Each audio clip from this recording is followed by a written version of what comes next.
all devotees.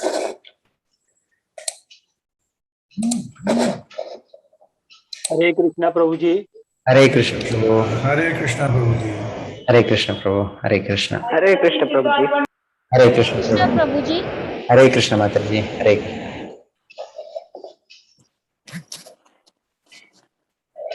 So we'll start. Hare Krishna Prabhu ji. Krishna Prabhu. Hare Krishna. Yes, Prabhu ji, we can start. You can start, Maria. Namo Vishnu Padaya Krishna Prishtaya Bhutale Srimate Bhakti Vedanta Swami Iti Namine Namaste Saraswate Deve Gauravani Pracharine Nirvishesha Shunyavadi Paschatya Dishatarine Jaya Shri Krishna Chaitanya Prabhu Nityananda Shri Advaita Gadadhar Srivasadi Gaura Bhaktavrinda Jaya Shri Krishna Chaitanya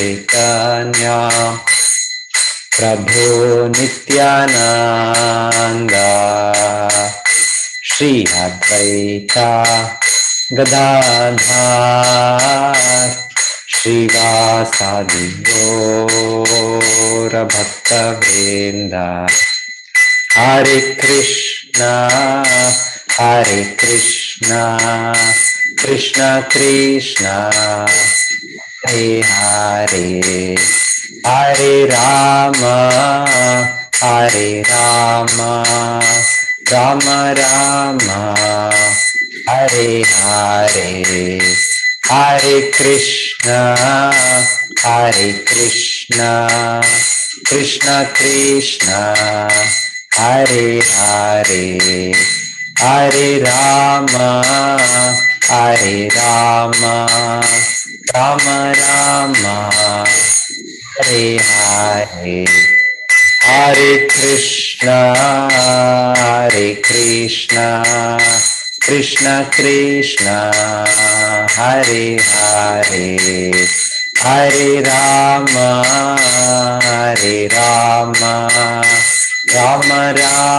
Rama Hare Hare Hare Krishna Krishna Krishna Hare Hare Hare Rama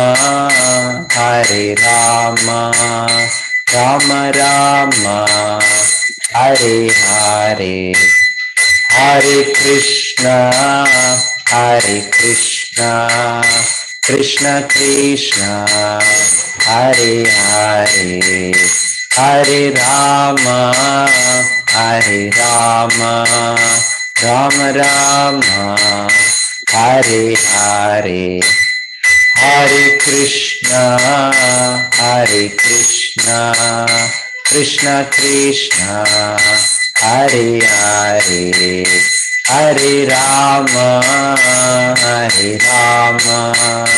Rama Rama Hare Hare Hare Krishna Krishna Krishna Hare Hare Hare Rama Rama Rama Hare Hare Hare Krishna Krishna Krishna Hare Hare Hare Rama Rama Rama Hare Hare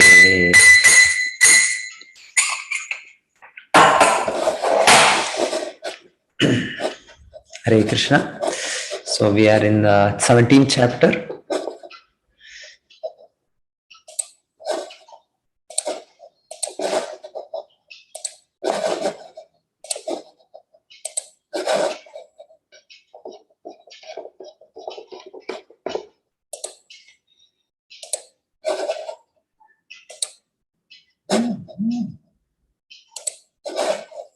Hare Krishna. So 17th chapter is Shraddha Traya Vibhaga Yoga, the divisions of faith. So summary of this chapter, first of all, Arjuna's inquiry about unauthorized worship, then the Lord's answer in terms of the three modes. So then the different connecting activities of dharma, the foods, the sacrifices, austerities, charity. So Krishna will explain all about them, and he will say how in different modes we can analyze different of these religious activities. And finally, the Lord explains how everything is to be offered to the Supreme. That is this chapter.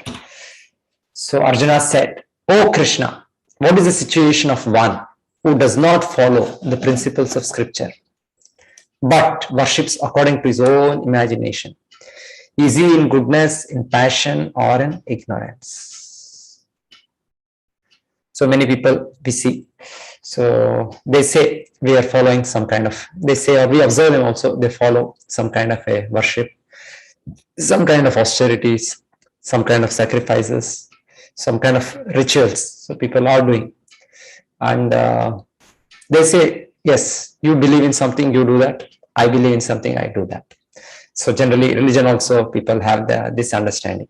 Religion means a kind of faith, a kind of belief. No, religion is not like that. Religion is actually occupational duty. That's why Srila Prabhupada Acharya translates it. In Sanskrit, the word dharma is not actually equivalent to religion of English. Maybe in English for religion means that, but the actual word in Sanskrit, in the Vedas, dharma, doesn't actually mean a kind of faith or a kind of belief. It is translated as something like a constitutional position, or rather occupational duty, or sometimes as the property of an object. So that way, religion is something which is very integral. Dharma is something integral of a living entity. So, but still, because of our position, our association with particular modes, we tend to have a certain kind of a belief system, or we tend to have certain kind of a determination, some kind of a opinion, different things. So that way, Krishna says we have different kinds of these worships, different kinds of practices, depending on the modes. So we are not independent, we're strongly dependent. So with whatever our position in the regard to the modes, that particular kind of mental situation will give us impetus to do one kind of an activity. So Krishna says it is all due to the modes, the three modes of nature, sattva, rajas, tamas.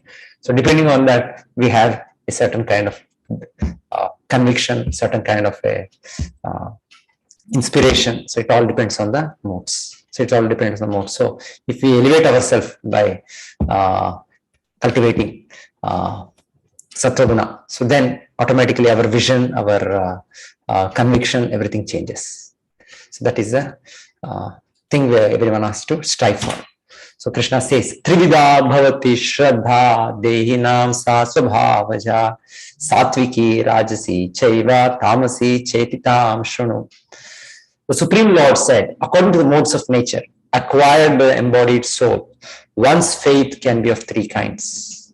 Shraddha. Shraddha means faith, actually. So Shraddha. Shraddha develops because of modes.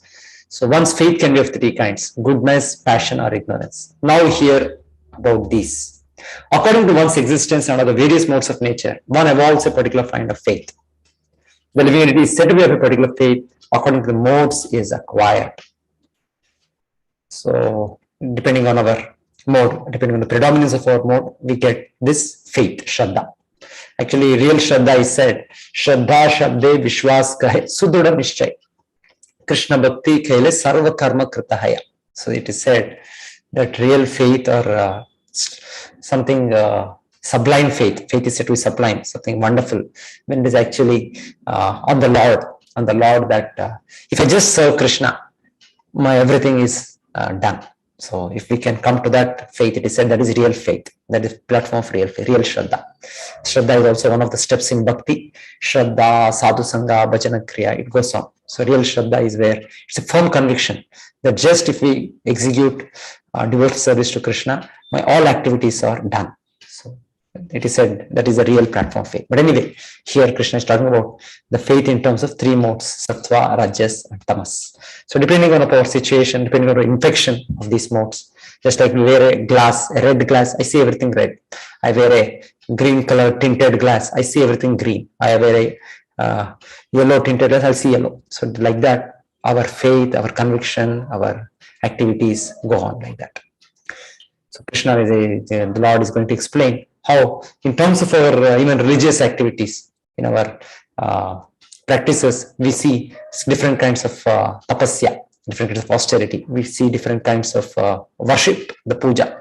We see different kinds of yagnas, the sacrifices. We see different kinds of charity, the dana, which is offered. So Krishna will say how to find out which is in which mode. Yajante satvika devan yaksha rakshamsi rajasa pretan bhutaganam shanye yajante tamasa jana. So satvika. So the worship of the devata, which is in the scripture. So Vedic rituals give a particular way of worship. So if we stick to those strict rules and regulations and worship the devatas who are the administrative in charge for this universe, different departments. So Krishna says that is sattva guna. Then the worship of yaksha and rakshasa. It refers to even so many living entities even on this world. We see very powerful personality, a king, or we see a politician. So people tend to completely take their shelter. So they almost worship them practically. So at many times people also establish so-called temples, establish worship of so many we have worship of so many whatever their idols, what they make, what heroes they create. So they say they create temples or whatever, they worship them, practically they worship them. Sometimes even people claim I am an avatar, I am God. So like that, so people also worship them. So all these things, they basically come under passion, because with some goal in mind, they're worshipping these people. Because they are people, these people are in some power or in some position, they are able to give them something material. So with that intention, they worship them. So that's why it is said it's in Rajoguna. And more, the worship is where the worship of the ghosts and spirits. So we have the black magic, so many black arts. So this is where the person's intention is to harm another person. So more than a blessing for him, the person is interested to see that the other person suffers. So they have all this black arts, black magic, ghosts, spirits. These are all also there. So here Krishna says this kind of a worship is in the mode of ignorance, in tamoguna. So real worship is, the Vedic scriptures say, akama sarva kamo va moksha kama udarati tivrena bhakti yogena yajeta purusham param. Yajeta means worship. It says real worship is worship of Vishnu, which is actually transcendental. So depending on regardless of our situation, we are having a lot of material desires or no desire, or we want to achieve liberation. The recommendation of the scriptures is worship the Supreme Lord. Yajeta Purusham Param. So that is what is recommended. But otherwise, depending on our situation in the different modes, religiously we follow to get some good position in this life, we worship the devatas. That is considered to be in the mode of goodness.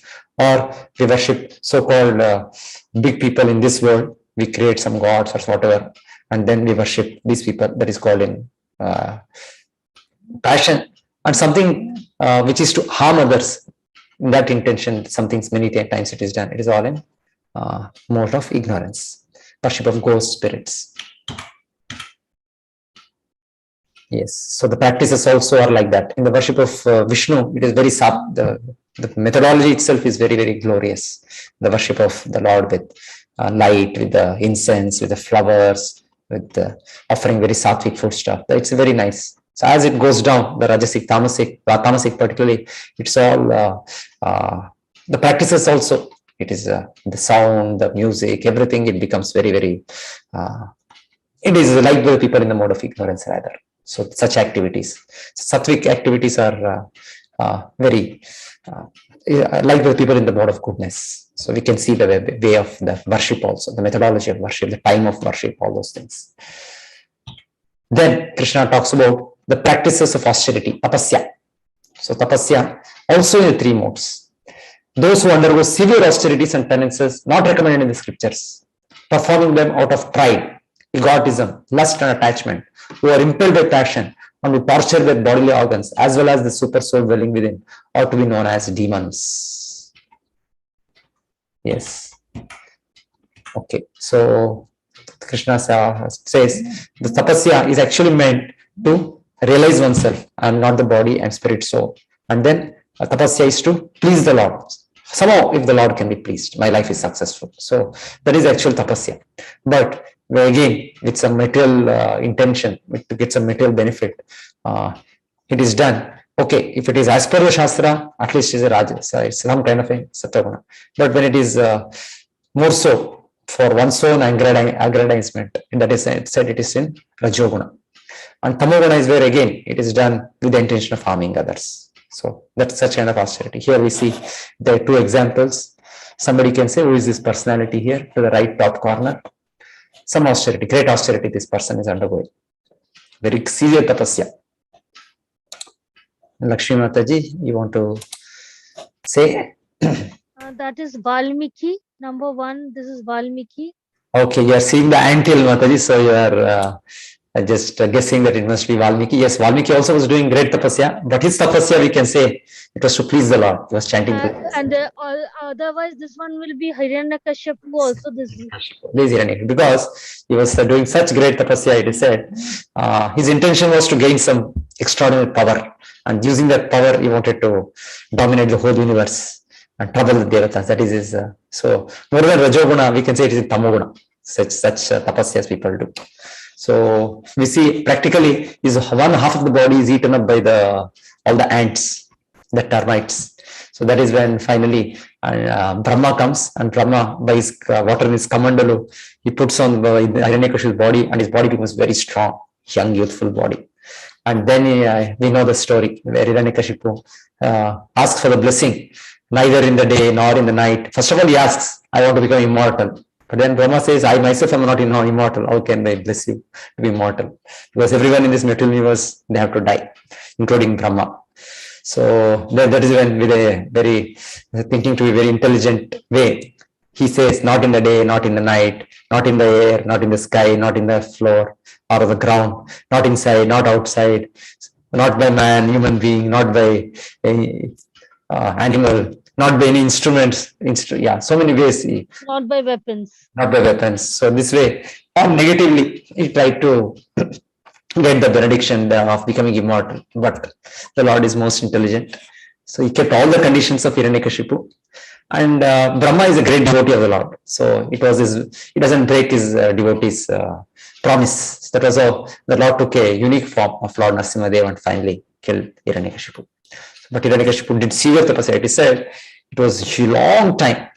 It was thousands of years at the time of the Devatas. It's not the earthly time what we have. It's a huge time he undertook this tapasya. Standing on one leg and raising his hands towards the sky, and he's doing this severe tapasya. So much severe tapasya, it was said the fire flames were coming out of his body, and the whole universe was heating up. That was when Devatas approached Brahma, and they say, what is happening? We see as if some devastation, some destruction is going to happen. And then Brahma comes down. He says this is all due to tapasya of Hiranyakashipu. So he did very severe tapasya.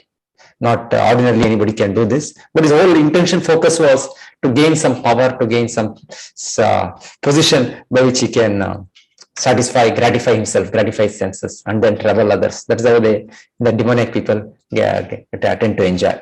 So this is not the austerity which is recommended. On the other hand, his son Prahlad Maharaj, he was also doing tapasya, not this tapasya. So he was always trying to remember the Lord, chant the Lord's names. So that tapasya is recommended.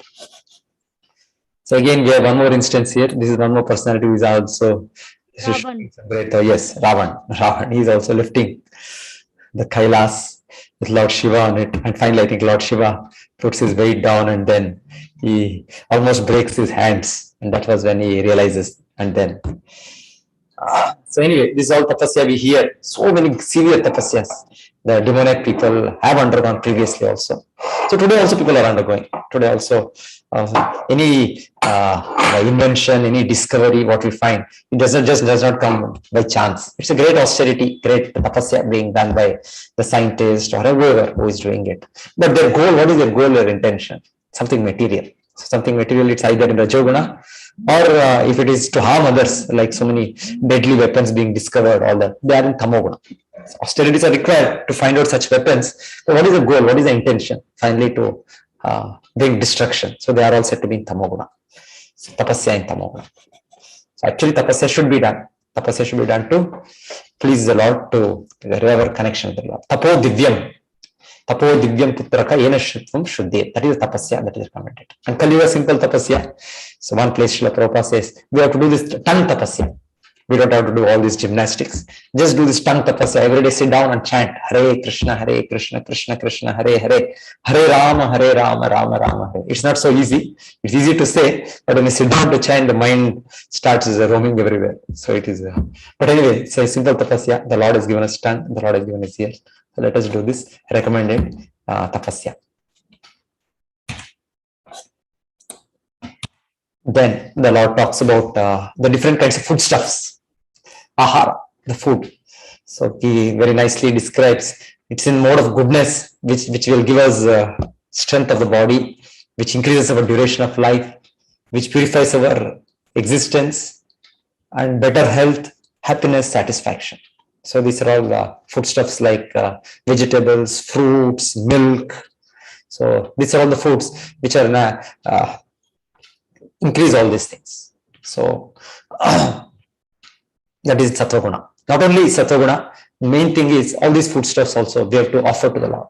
So it's not just that they're sattvic foodstuffs. They're no, it's not very great to eat only vegetarian foodstuffs. So many living entities, the monkeys or pigeons, they're also vegetarians. So it's not a big thing.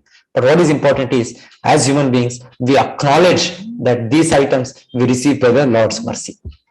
So we receive, and then we are acknowledging the Lord's mercy. We offer it first to Him. That's what Krishna recommended to us. In the 3rd chapter, he said. 9th chapter also again the Lord said. 3rd chapter he said, Yagna Shishta Shina Santo Muchyante Sarva Kilbishaya. Bundate to Agam Papa Ye Pachanti Atma Karanat. Somebody who eats for his own satisfaction is eating only sin. Krishna said that. And 9th chapter he said, Patram Pushpam Phalam Toyam Yome Bhaktya Prayachati. So whoever offers me with love and devotion, even a leaf, a fruit, a flower, water, I'll accept it. So that is the gentleman way of accepting foodstuff. First of all, offer it to the Lord and then take the remnants as prasadam. So that is the practice every one of us should adopt. So then Krishna talks about the foodstuffs in the mode of passion. So they are very spicy, very hot, and slowly over time the health also gets affected. So they are all in the foods in the mode of good passion.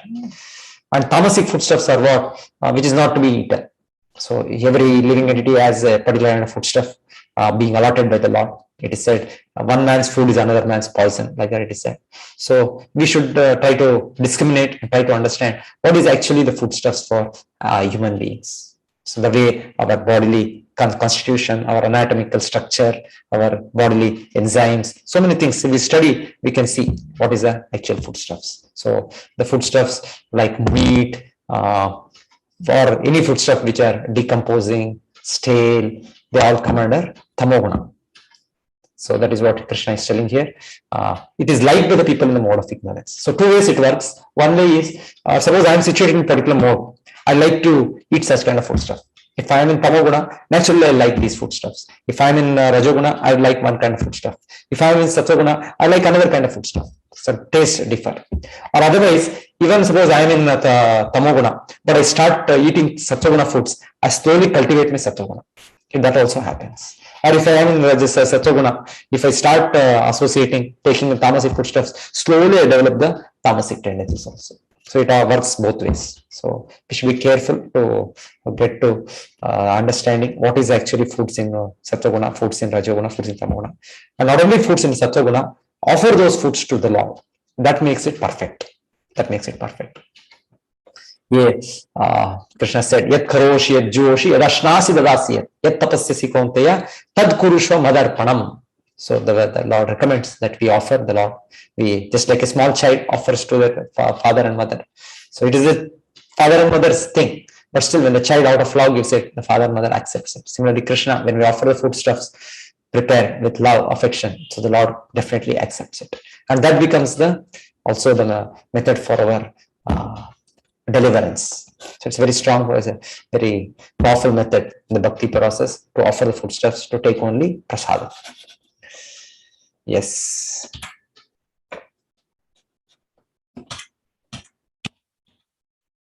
So Rajoguna foodstuff, Sattva-guna foodstuff, and Tamoguna foodstuff.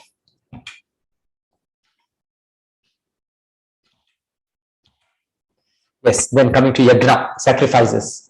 Of sacrifices, that sacrifice performed according to duty, according to scriptural rules, with no expectation of reward, is of the nature of goodness. Yes, so we have to follow the authority of the scriptures, what scriptures say we have to do, and with the intention of purification for existence, with the intention of pleasing the Lord. So that makes it Sattva-guna as a duty. Sacrifice performed for some material gain, for some material blessing. So out of pride is of the nature of passion, mostly for the Bharatas. And sacrifice in the mode of ignorance is where, again, this is to all others, mainly sacrifice in the mode of ignorance. It is against the scriptural injunctions, and it is for some foolish gain. It is a foolish gain. Here, somebody can say, what is this instance? It says, it's an instance spoken in the Bhagavatam about sacrifice, one kind of a sacrifice done by a demoniac person. Maybe nobody knows it. Yeah, Prasidh Bhushan, yes. You would like to guess who is this person? This is Ravana, Guruji. This you see here, what this person is trying to do? He is cutting his head. Yes, he's cutting his head. He's ready to offer himself. There is a fire here, the Yajna Kunda is established, and he's trying to cut himself and put himself into the fire. That's when Lord Shiva is now appeared here and telling him, stop. This is not the way to please me. Yes. I think Lakshmi Mataji knows the name of the person.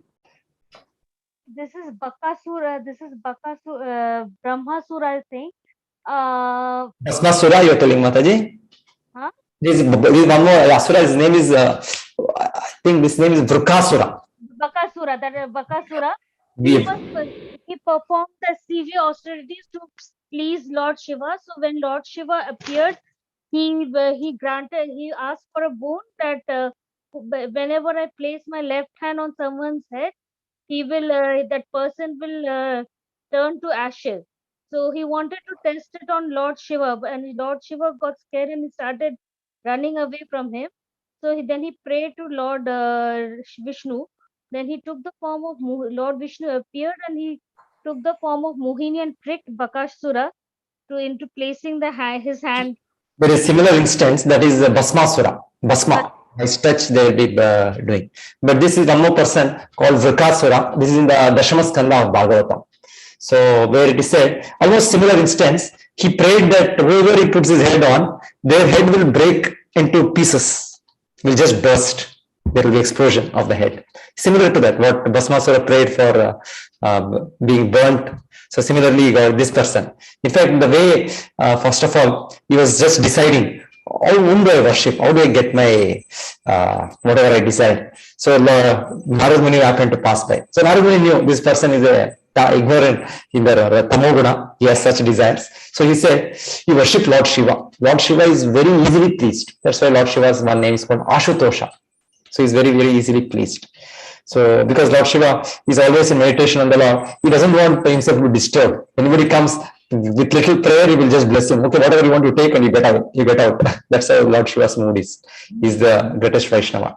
So anyway, when Narad Muni recommended Lord Shiva's worship, there is a method of worship of Lord Shiva by Bilvapatra, different things it is there. He did not go take those methods.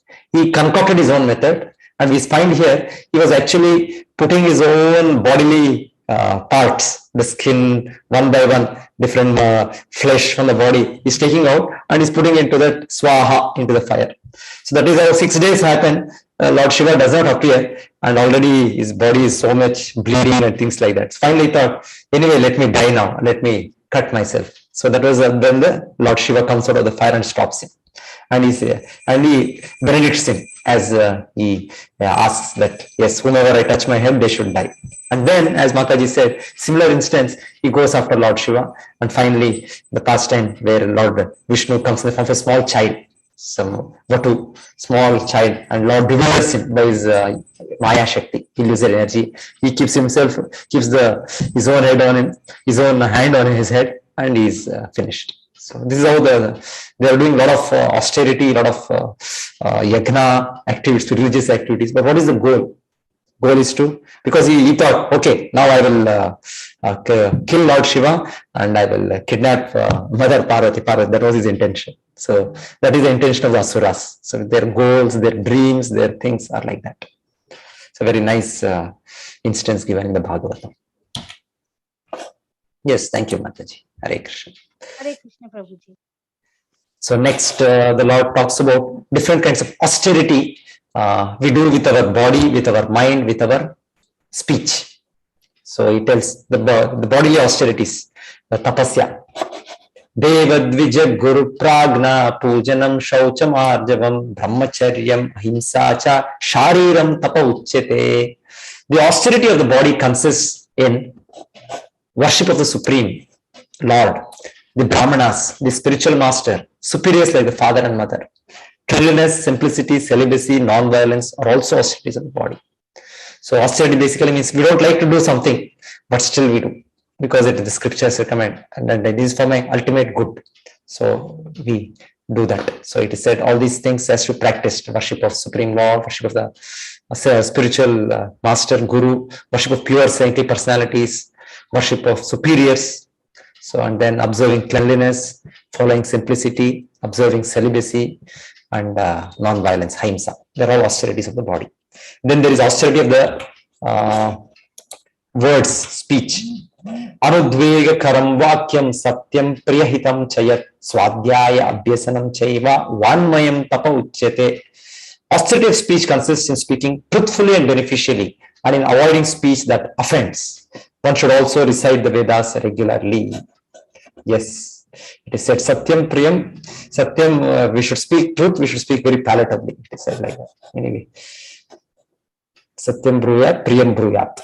So Swadhyaya, then understanding the Vedic scriptures, Swadhyaya, understanding, trying to spend one's time trying to chant those Vedic hymns. So that is why it is also austerity. So Maharaj Yudhishthira, it is said. So he was the epitome, he was the ideal, not even speaking any lie. So Dharmaraj Yudhishthira, yes. Vanmayam tapa uchyate. Then there is austerity of the mind. Serenity, simplicity, gravity, self-control, purity of thought are austerities of the mind.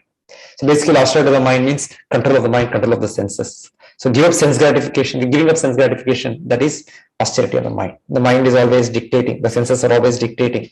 I want to enjoy like this, like that. So many desires we have, material desires. So but for controlling them, so that is what is said to be the austerity of the mind. So we can divert ourselves to study of the Vedic scriptures, so that mind becomes satisfied. The topics of the Lord, so activities of devotion will give us that satisfaction, which will help us to control our mind, control our senses. So otherwise, just by controlling the mind, one will come to sattva-guna, so mode of goodness. So the positive aspects of devotional service, by chanting Lord's name, by serving the Lord, by hearing about the Lord, by taking Krishna Prasad, this will give us the required austerity to follow. It's a positive method more than a negative way. We increase our positively our activities. So negative, so many things will go away. So here also, who is shown? Then anybody can say who is this personality here? Complete self-control. Complete celibacy. Who is this person? Liberated person. Yes, Mataji, Lakshmi Mataji, you are still raised your hand. Is this Shuka? Yes, this is Shukadev Goswami. And who is the person? This is the Veda Vyas. Yes, He yes. was running after Shuka to bring back his son, but Shuka was already after being born from his coming out of his mother's womb. He ran to seek the truth of He was Lord a Vishnu. very regretted person. Yes. Such a self-realized person. He had no material desires, no body identification. So that is, he even hesitated to come out of his mother's womb for a long time. And then finally Vedavyasa brought Lord Krishna from Dwaraka. And Lord Krishna gave him assurance, don't worry, you will be not touched by Maya. So the moment we come out of the mother's womb, we become affected. Illusory energy takes over. And we identify with the body. And we think, oh, the world is very nice. Everybody is greeting me. They are all, children are always taken care nicely. So we forget the whole suffering in the mother's womb. And this terrible material existence we forget. But Shukadeva Goswami was not like that. So the Lord blessed him. And that was how, as soon as he was born, he was having a full grown body. And that's how he leaves home and he goes away. So we see here, Vedavyasa is running behind him to call him back. So as he is passing, it is said, one place, there is a place where there is a reservoir of water and ladies are taking bath. So when they see Shukamuni going, they don't cover themselves up. They know, oh, he's a completely self-realized person. But when behind Vedavyasa is coming, Vedavyasa is not ordinary, but still because he was in the role of an householder, Grihastha has to make distinction, man and woman. So because he was in that role, it is said the ladies immediately dressed up. They covered themselves up. So Vedavyasa is asking, what is this? Why is you are doing like this? When my son passed, you did not do this. They said, no, your son is actually, Shukamuni is young, 16-year-old youth, but still he has no that distinction. He's completely in his glory, in his position as spirit soul, self-realized person. Yes. We proceed further. This threefold austerity practiced by man, whose aim is not to benefit themselves materially, but to please the Supreme, is of the nature of goodness. So whatever austerities we do with our body, with our mind, with our speech, with our words, we should do it to please Krishna. No other intent. Satkaramana pujartham tapodham dena chaivayat kriyate tadiha proktam rajasam chalamatruvam. Those ostentatious penances and austerities which are performed in order to gain respect, honor, and reverence are said to be in the mode of passion. They are neither stable nor permanent. And the mode of ignorance, Mudagrahenatmana yat pidaya kriyate tapaha parasyot sadhanartam va tattamasam udahritam. And those penances and austerities which are performed foolishly by means of obstinate self-torture to destroy, injure others, are said to be in the mode of ignorance. Yeah, this is I think actually Hiranyakashipu was doing this kind of tapasya, raising his hand and something like that. Yes, but it was one leg. He was doing it one leg. Or this photo is I don't know if it is the Dichi. Anyway, yeah. Great austerities people used to do previously, Vedic times. The sages used to go in the forest, go to the Himalayas, great austerities. But it was all to realize their identity, their relationship with the Lord. But demoniac people, we hear like Ravana, like Hiranyakashipu, so many of them. So their whole intention was to destroy others, to kill others. Jarasandha, so many people. Jarasandha also. Now we will see about charity. So he was observing a lot of charity or charitable activities. So Krishna finally talks about charity, dana. That is also another religious activity, holy activities people take up. So datavyam iti yadhanam diyate anupakarine deshe kale cha patre cha tadhanam satvikam smritam. That gift which is given out of duty at the proper time, proper place to a worthy person without expectation of return is considered to be charity in the mode of goodness. So time, place, and person. Desha, kala, patra. So we should check whether everything is fine. So just like many people, today is an auspicious day, Ekadashi. So some people do that. They identify the particular kind of day. Yes, Ekadashi is always a glorious day. Or Lord's appearance day. They're all glorious days. Yes. Then Desha, place. So generally people donate to the temples and all that. Yes, that's a proper place.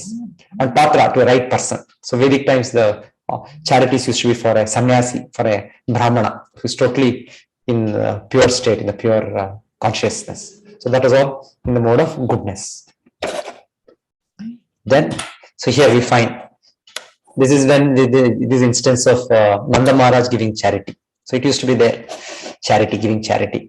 So Vasudeva in fact could not give grossly like that. It is said Vasudeva, Krishna's real father, so he also wanted to give charity, but it is said he gave charity in mind because he was imprisoned, he was in the jail of Kamsa. He could not give anything, but still he was imagining that I am giving so much charity, so many cows, so many decorated with gold, silver and all to worthy brahmanas. So he gave it actually through his mind, it is said. So anyway, it's a subtle energy, mind or grossly, whichever. So whichever one's capacity, we should give. So that is the important thing. So Nanda Maharaj actually did it. He gave some 900,000 cows or something. So rich. So now we cannot do that. Previous time there used to be such a richness used to be there. So he's giving the charity. So these are all in. Actually, the real charity becomes transcendental. And there is also an explanation about how we get back the charity. You give charity to some person, you will get back next life. Whomever you give, suppose you give me 1 rupee, next life situation will come that you will get back 1 rupee. So that is all arranges like that. But if you give to a person who is pure, it is said, depending on his purity, you get back. It is said somebody is half purified, you will get back double. And somebody is fully purified like a perfect brahmana. It is said it will come some 10 times or something like that. And then if there is gradation, somebody is a devotee, it is even more. And if somebody like a pure devotee, 100% engaged in the service of God, it is said it will give us a guarantee to go back home, back to God. We cannot even count, we cannot even imagine the result what we get. So that way it is said we put our discrimination, we put our intelligence, and the Lord has given to us, and then we decide where to give charity. So this is Satyaguna. Then Rajoguna, Krishna says, charity is given, but performed with expectation of some return, with a desire for fruitful results, in a grudging mood, is said to be charity in a mode of passion. So it is for one's honor, one's respect. So this is done. So then it becomes charity in a mode of passion. And charity in ignorance is neither useful for the person whom we were given, nor useful for us. Charity performed at an improper place and time, given to unworthy persons without respect, with contempt in charity, is the charity mode of ignorance. So just like somebody is here, sitting here, he wants to take drugs, so but he's helpless, so he's requesting, so kindly give me some money. At least he is very, very frank, he is very, very honest in that sense, he's putting up like that. But otherwise, we don't come to know also if somebody is asking for what purpose they are asking. So anyway, charity in the mode of ignorance is where we encourage the sinful persons to continue their sinful activities. So many times people give charity, people misuse, we hear, or people in the name of religion also, they say we'll do this function, that function, we'll organize such celebration, such procession, and then they use for all nonsense purposes. So that is all charity in the mode of ignorance. So charity in the mode of ignorance is neither the person who takes it definitely is going to suffer because he's accountable. Nobody goes unaccountable in the kingdom of God. So everybody is accountable. And we who have given charity, there is a benefit for us. So we have to see whom we are giving charity.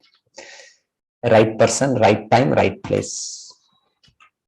We hear the great charities of Harish Chandra, Satya. Then we hear charities of Ranti Deva, Shivi, so many great people, great in the Vedic narration.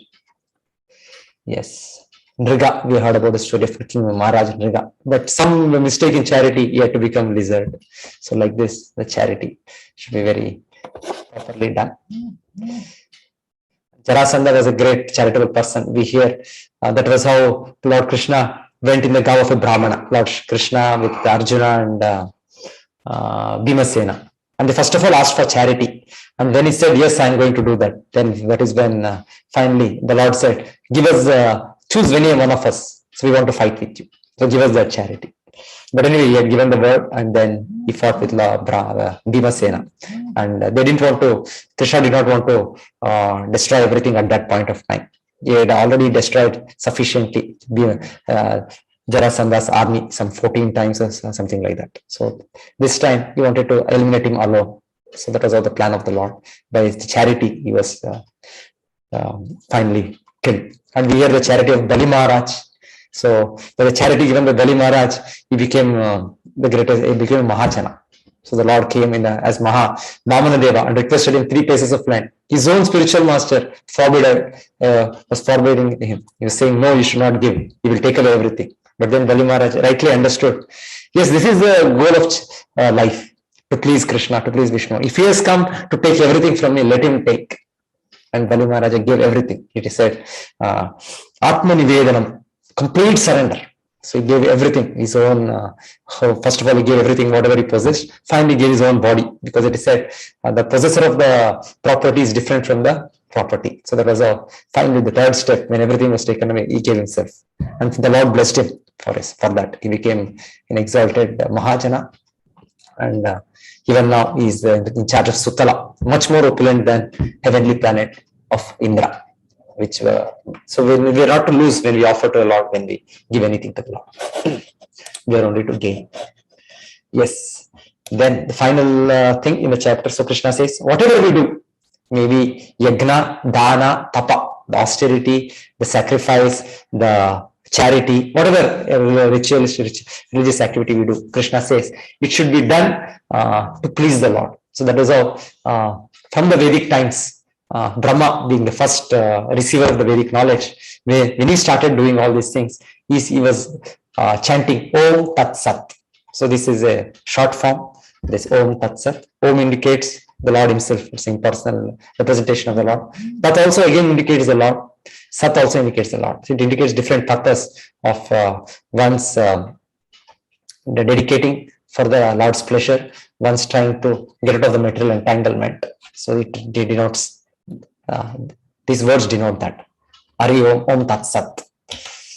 From the beginning of creation, the 3 syllables, Om Tat Sat, have been used to indicate the supreme absolute truth.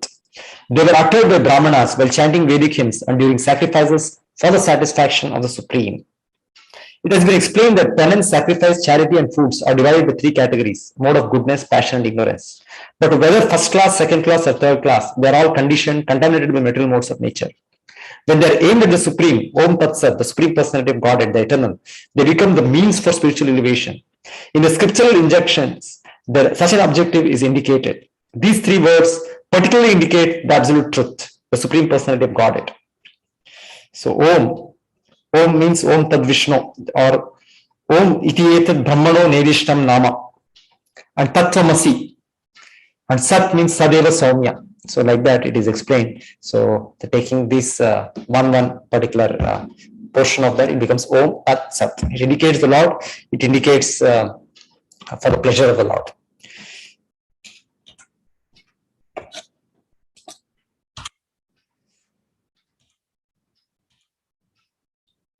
Thus the transcendentalists undertake sacrifices, charities, and penances, beginning always with Om to attain the Supreme. Om iti etad brahmano nedishtam nama, Rigveda. Om means Vishnu. It is placed at the beginning of Vedic hymns to indicate the supreme goal. One should perform sacrifice, penance, and charity with the word Tat. The purpose of such transcendental activities is to get free from material entanglement. Tattvamasi, Chandogya Upanishad. Tat describes detached work for the sake of liberation. These activities are done with disregard for material results. So there is no wanting for material benefit. The absolute truth is the objective of devotional service, and it is indicated by the word Sat. These works of sacrifice, penance, and charity, true to the absolute nature, are performed to please the Supreme Person, O son of Pratap. Sadeva Saumya, that is from the Chandogya Upanishad. Sat means eternal activities done for the service of the Lord, reveal the true spiritual nature. In such activity, the performer of actions becomes eternal. The activities are aimed at the eternal, and the benefit of the activities are eternal. So yes, so for Arjuna's question was, so what about the religious practices people do disregarding scriptural injunctions? They don't consult scriptural injunctions, but they do out of their own faith, of their own conviction, of their own belief system. So Krishna says, yes, sacrifices, austerities and charities performed without faith in the Supreme are non-permanent, O son of Pritha.